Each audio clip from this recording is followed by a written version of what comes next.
Assalamualaikum students, I am your chemistry teacher and our new chapter is chemical industry, so we will discuss about that. सबसे पहला सवाल है हमारा, what did you mean by soda industry, मतलब soda industry का मतलब क्या है। तो सिंपल सी बात है, सोडा इंडस्ट्री का मतलब ये है कि वो चीज़ें जो कि इंडस्ट्री से बनाई जाए with the help of sodium. Sodium की मदद से जो चीज़ बनेगी उसे सोडा कंपाउंड्स कहा जाता है और ऑब्वियसली वो इंडस्ट्रीज़ में ही बनेंगी। तो उनमें कौन कौन सी चीज़ें हैं हमारे पास, सोडियम हाइड्रोक्साइड है, सोडा ऐश है, उसके बाद बेकिंग सोडा है, वॉशिंग सोडा है, और ये वो सारी चीज़ें हैं जो कि सोडा इंडस्ट्री में बनाई जाती हैं। उसके बाद हमारे पास नेक्स्ट सवाल है, use of sodium hydroxide. Sodium hydroxide का इस्तेमाल में ये हमारी पेट्रोलियम इंडस्ट्री में इस्तेमाल होता है, टेक्सटाइल एंड पेपर की इंडस्ट्रीज़ में इस्तेमाल होता है। उसके अलावा हमारे जो कॉटन्स वगैरह के क्लोथ्स होते हैं तो उनमें जो अकड़ आती है, आपने देखा होगा कॉटन के कपड़े जब उसको प्रेसिंग करें या जब भी करें तो वो कलफ देना जिसे कहते हैं, वो सोडियम हाइड्रोक्साइड की मदद से होता है। और उसके अलावा जो है ये आर्टिफिशियली सिल्क का कपड़ा बनाने में भी सोडियम हाइड्रोक्साइड का इस्तेमाल होता है। उसके बाद सोडियम कार्बोनेट है। सोडियम कार्बोनेट को हम लोग डोमेस्टिकली मतलब घरों में हमारी जो इस्तेमाल करते हैं सरफ़ वगैरह, ये सोडियम कार्बोनेट होता है। और उसके अलावा जो है ये वाटर को नरम करने के लिए, अगर हार्ड वाटर है तो जाहिर सी बात है उसको नरम करेंगे। जैसे एक सिंपल पानी है, उसके अंदर सरफ़ डालेंगे तो सरफ़ डालने के बाद वो पानी झाग वाला बन जाएगा। हार्ड वाटर और सॉफ्टवेयर की सिंपल सी डेफिनेशन ये है, हार्ड वाटर वो वाटर होता है which do not give lather with soap, मतलब वो पानी जिसके अंदर सोप प्रोड्यूस ना हो या जिसके अंदर झाग प्रोड्यूस ना हो, तो उस पानी को हम हॉट वाटर कहते हैं। सॉफ्ट वाटर वो वाटर होता है जिसके अंदर जो है झाग वगैरह प्रॉपर बन सके, जैसे कराची में मौजूद होता है। बस सिंपल ये याद रखिएगा, जो खारा पानी होता है वो पानी हार्ड वाटर होता है। बहरहाल तो यहाँ पे जो आपका हॉट वाटर है उसके अंदर भी इसका इस्तेमाल किया जाता है। फिर ये सोप खुद बनाने में काम आता है, साबुन बनाने के, और ग्लास वगैरह जो शीशा बनता है उसके बनाने में काम आता है। और आपकी पेपर्स और सीमेंट और पेंट इंडस्ट्रीज में भी ये चीज़ काम आती है। नेक्स्ट क्वेश्चन है हमारे पास, टाइप्स ऑफ सोप है। टाइप्स ऑफ सोप बहुत मुख्तलिफ़ किस्म के होते हैं। सबसे पहले हमारे पास टॉयलेट सोप है। टॉयलेट सोप ये वो सोप होता है जो कि हमारे नॉर्मल टॉयलेट्स वगैरह में या हमारा बाथ वगैरह लेने के लिए जो इस्तेमाल होता है उसे हम टॉयलेट सोप कहते हैं। आपने देखा होगा वो डिफरेंट फ्रेगरेंस के होते हैं, क्योंकि ऑब्वियसली हमने वो सोप वगैरह को अगर उनमें फ्रेगरेंस वगैरह ना डाली जाए तो ऑब्वियसली इंसान वो साबुन वगैरह को इस्तेमाल ही नहीं करेंगे बाथ वगैरह के लिए, नहाने वगैरह के लिए या फेस वगैरह के यूज़ करने के लिए। तो उनमें फ्रेगरेंस डाली ही इसलिए जाती है ताकि वो मोर अट्रैक्टिव हो जाए। और बेसिकली अगर सोप पे देखा जाए तो उसमें इस तरह से फ्रेगरेंस कुदरती तौर पे होती नहीं है, वो हम अपनी अपनी पसंद का डालते हैं। आजकल तो फ्लेवर के सोप भी मिलते हैं, कोई ऑरेंज फ्लेवर का है तो उसमें से ऑरेंज का आ रहा है, कोई रोज़ है तो उससे रोज़ की खुशबू है, कोई किस चीज़ का है, कोई किस चीज़ का है। फ्रूट्स के बाकायदा उसकी फ्रेगरेंस के बनाए जाते हैं सोप वगैरह, तो वो सारे टॉयलेट सोप हो जाते हैं। फिर एक लॉन्ड्री सोप। लॉन्ड्री सोप वो सोप होता है जो कि कपड़े धोने के इस्तेमाल आता है, जिस तरह आपका मशहूर व मारूफ है गाय सोप।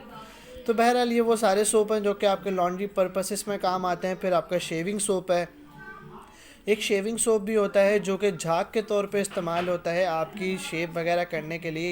ये अमूमन मेल और मर्द हजरात जो है वो इसका इस्तेमाल करते हैं अपनी शेविंग वगैरह के पर्पस में।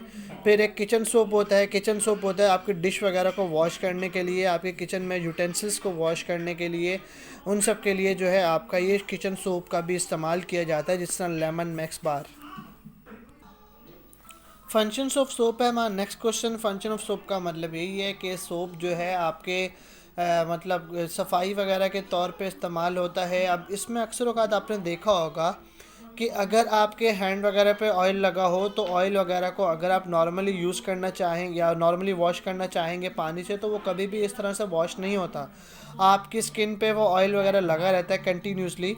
एक्चुअली होता ये है कि वो जो ऑयल वगैरह होता है, वो ऑयल वगैरह क्या करता है, वो आपकी उस लेयर के ऊपर एक पूरी एक ऐसी लेयर बना लेता है, और वो जो वाटर होता है वो उस लेयर को पेनिट्रेट नहीं कर पाता। पेनिट्रेट का मतलब है उसके अंदर से सफाई नहीं कर पाता, जिसकी वजह से क्या होता है कि वो ऑयल जो है रिमूव नहीं हो सकता। लेकिन जो हमारे पास सोप है, सोप की चेन में ऐसे हाइड्रोकार्बन्स मौजूद होते हैं जो कि उस ऑयल की लेयर को पेनिट्रेट करते हैं, उस ऑयल की लेयर के अंदर घुसते हैं और उसकी कम्प्लीटली सफाई कर देते हैं।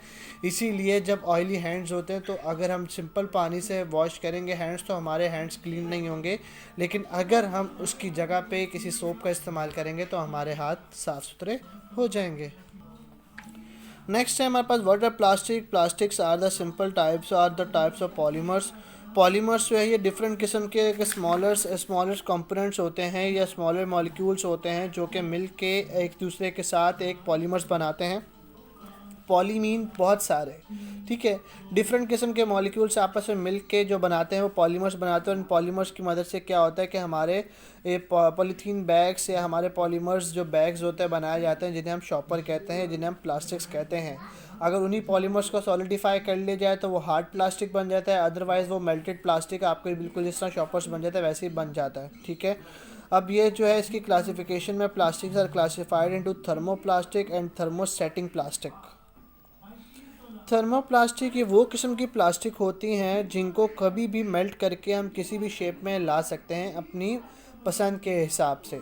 ये वो सारी प्लास्टिक्स होती हैं जिनको हम कभी भी मेल्ट कर देते हैं और मेल्ट करने के बाद में फॉर एग्जांपल अगर हमने एक प्लास्टिक का कोई भी सब्सटेंस लिया, हमने उसको मेल्ट करके अपनी पोजीशन के हिसाब से एडजस्ट किया। अब हम चाह रहे हैं कि हम इसकी पोजीशन चेंज करें या इसकी शेप चेंज करें, तो उसको हम दोबारा से मेल्ट करके उसके हिसाब से चेंज कर सकते हैं। तो ये आपका कौन सा है, थर्मोप्लास्टिक है। थर्मोसेटिंग प्लास्टिक्स ये वो प्लास्टिक्स होती हैं जो कि कभी भी इस तरह से अपनी चीज़ें चेंज नहीं कर सकती, वो जस्ट एक बार हीट की जाती हैं।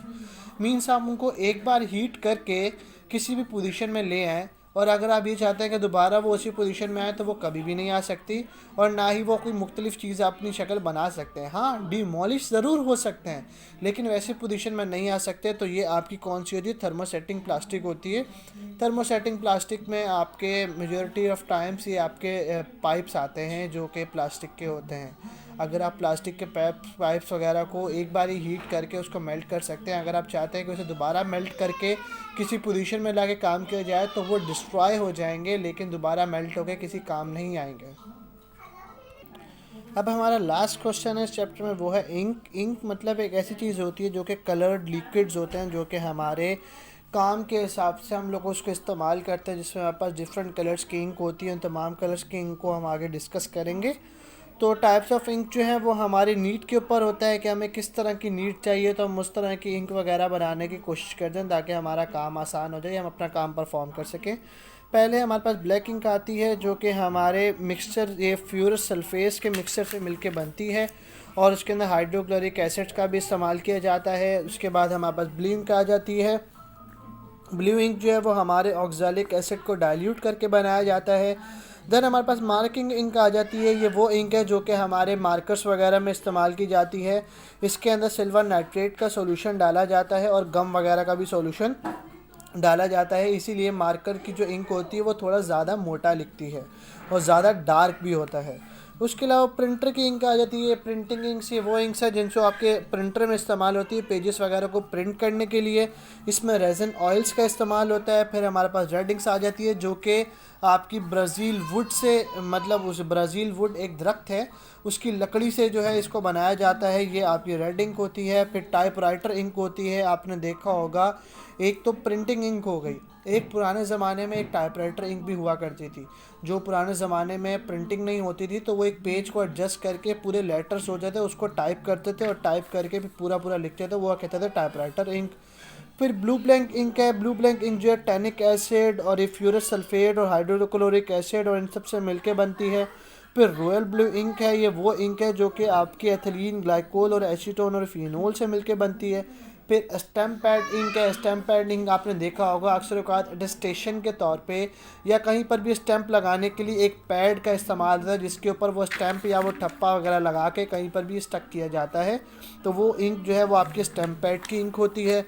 और उसके अलावा यहाँ पे दिया हुआ है preparation of common ink. Actually बात ये है कि ब्लू और ब्लैक इंक ये ऐसी इंक है जो कि बहुत ज़्यादा कॉमन है और सबसे ज़्यादा यही इंक का इस्तेमाल किया जाता है। बाकी रेड, ग्रीन और ये सारी जितनी भी इंक है ये इंक इतनी ज़्यादा यूजेबल नहीं होती, तो इसीलिए हमारी यहाँ पे प्रॉपर जो कंपनीज़ वगैरह में जिस चीज़ का इस्तेमाल किया जाता है वो नॉर्मली इस्तेमाल किया जाता है कॉमन इंक्स जो कि ब्लू और ब्लैक की है। ब्लू, ब्लैक एंड रॉयल यहाँ पे लिखा है royal blue. Royal blue ink ये वो इंक है जो कि आपके पैड्स में इस्तेमाल होती है। ये जो आपके पैड्स होते हैं ना, जिसमें स्टैम्प पैड्स कहते हैं, तो उसकी जो इंक होती है वो थोड़ी ज़्यादा चमकदार होती है, वो थोड़ी ज़्यादा रॉयल किस्म की होती है। रॉयल का मतलब है चमकदार, ज़्यादा दिखने में अच्छी लगने वाली। तो इस तरह से ये वो वाली इंक होती है जो कि आप लोग इसको इस्तेमाल करते हैं, जिसको हम रॉयल पैड इंक भी कहते हैं। तो इंक का जो बनाने का तरीका है वो एक ही तौर तरीका चलता आ रहा है और वो नहायत सिंपल है। और ये लास्ट आप लोगों की पूरी डायग्राम है अमोनिया सॉल्वेंट प्रोसेस की, जिसमें आपकी अमोनिया को बनाया जाता है। ये आपकी डिफरेंट इंडस्ट्रीज़ में और इवन आपकी जो पाकिस्तान स्टीम मिल थी उसके अंदर भी इसको बनाया जाता था। तो ये आपका एक अमोनिया सॉल्वेंट प्रोसेस का पूरी एक ऐसे डायग्राम है जो कि आप लोगों के डायग्राम वगैरह बनानी होगी और इसकी प्रैक्टिस आप लोगों को करनी होगी। So your course and your chapter has been completed. Thank you so much.